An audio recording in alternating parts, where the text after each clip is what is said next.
Leo ninayo heshima kubwa kuja mbele yako na mbele ya Watanzania kwa kazi nzuri uliyoifanya na uliyotua, kwa kazi nzuri uliyofanya ya kuipitia sheria namba 65 na kuangalia sera ya mwaka 1999 ya utalii. Umefanya mapinduzi makubwa.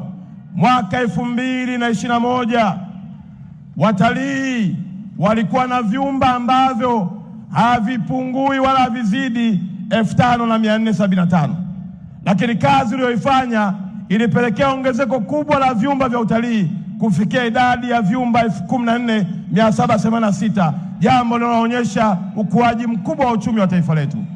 Lakini kama vile haitoshi, watalii wa nje waliokuwa kuja Tanzania kabla ya kazi ulioifanya mwaka 2021 tulikuwa na watalii 788,000.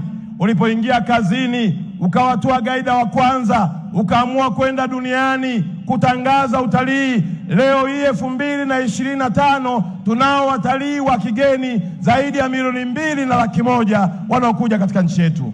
Lakini kwa kazi hiyo ukahamasisha Watanzania, ukawatia moyo, wakaona vivutio vyao. Kutoka watalii wa ndani 900,000 wakaongezeka mpaka watalii wa ndani 3.2 milioni. Takribani watu waliokuja na walioko ndani zaidi ya 5.2 milioni. Umevunja malengo ya ilani ya Chama cha Mapinduzi 2025 uliokutaka tuwe na watalii 5 milioni.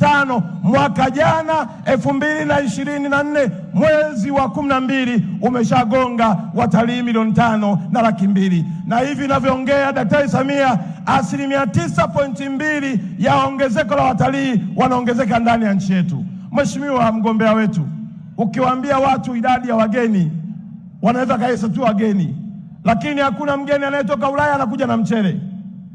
Hakuna mgeni anayetoka Ulaya anakuja na nyanya. Hakuna mgeni anayetoka Ulaya anakuja na kitanda. Hakuna mgeni anayetoka huko kokote kula anakuja na walinzi. Manake hizo ni fursa ulizotengeneza za ajira kwa vijana wa Tanzania.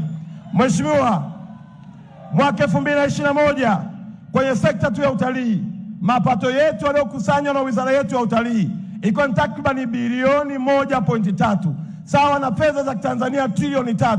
Kwa kazi nzuri uliyoifanya umeongeza mapato ya sekta ya wizara yetu ya utalii kutoka kwenye bilioni 1.3 mpaka bilioni 3.9, sawa na trilioni 9 ndani ya mwaka mmoja. Nani zaidi ya Samia? Tunapokuja mbele yenu tukiomba mumuunge mkono, muelewe ya kwamba tunaye kiongozi anayefanya kazi na anabadilisha uchumi wa Tanzania.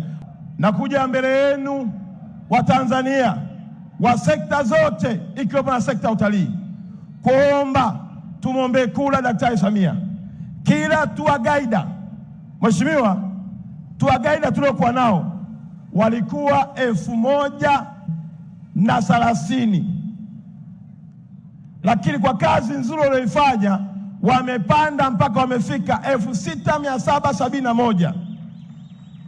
Mapota wanaopandisha watu tu milimani ni zaidi ya watu 20,000. Hii ni kazi uliyoiona ukaamua kuifanyia kwa ajili ya maendeleo ya Tanzania.